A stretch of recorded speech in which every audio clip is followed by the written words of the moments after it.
Assalamualaikum warahmatullahi wabarakatuh. Teman-teman semua, kalian pernah nggak sih dengar ada satu keluarga yang bertengkar bahkan sampai putus silaturahmi hanya karena masalah warisan? Padahal ilmu faraid atau ilmu waris itu sudah dijelaskan dalam Al-Quran dan dibuat dengan adil oleh Allah Subhanahu wa Ta'ala. Nah, teman-teman tahu nggak sih ilmu mawaris itu apa? Ilmu mawaris atau yang biasa disebut ilmu faraid itu adalah ilmu yang mempelajari tata cara pembagian harta milik seseorang yang sudah meninggal. Bahkan Rasulullah SAW pun bersabda, ilmu faraid ini sebagian dari ilmu.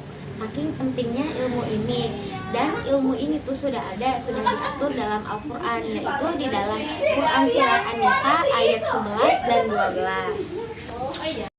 Nah, sebelum masuk ke pembagian waris, kita perlu mengetahui nih 3 rukun waris. Yang pertama itu ada al-maurus. Al-maurus ini orang yang meninggalkan harta yang sudah meninggal seorangnya. Nah, yang kedua ada al-waris. Al-waris ini orang yang menerima harta. Orang menerima harta yang masih senasab atau kerabatnya. Yang ketiga ini al-maurus. Al-maurus ini adalah harta yang si al-waris ini tinggalkan untuk si al-waris. Nah, kalau ada rukun pasti ada syarat dong. Syarat dari ilmu faraid ini sama ada 3. Yang pertama, si yang mewariskannya ini harus dalam keadaan meninggal, harus sudah meninggal.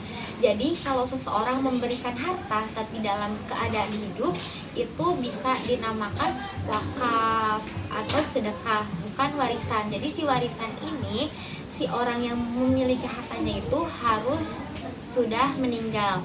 Yang kedua, si penerima hartanya ini masih hidup sebelum si yang mewariskannya ini meninggal. Jadi yang menerima hartanya itu tidak boleh orang yang sudah tidak ada. Nah, gimana kalau misalkan anaknya sudah meninggal tapi orang tuanya masih ada? Nah, itu boleh orang tuanya itu mewariskan hartanya itu ke cucunya, tapi tentu dengan bagian yang berbeda dengan anak yang masih hidup. Yang ketiga itu tidak ada penghalang harta. Misalkan si penerima waris ini membunuh si yang mewariskan atau sudah tidak. Nah, jadi kesimpulan ilmu mawaris dalam Islam ini adalah ilmu yang sudah diatur langsung oleh Allah Subhanahu wa Ta'ala, dibuat dengan seadil-adilnya agar tidak menjadi perpecahan dalam keluarga dan putus silaturahmi. Mungkin sekian dari saya untuk memenuhi tugas ilmu fikih munakahat dan fikih mawaris. Assalamualaikum warahmatullahi wabarakatuh.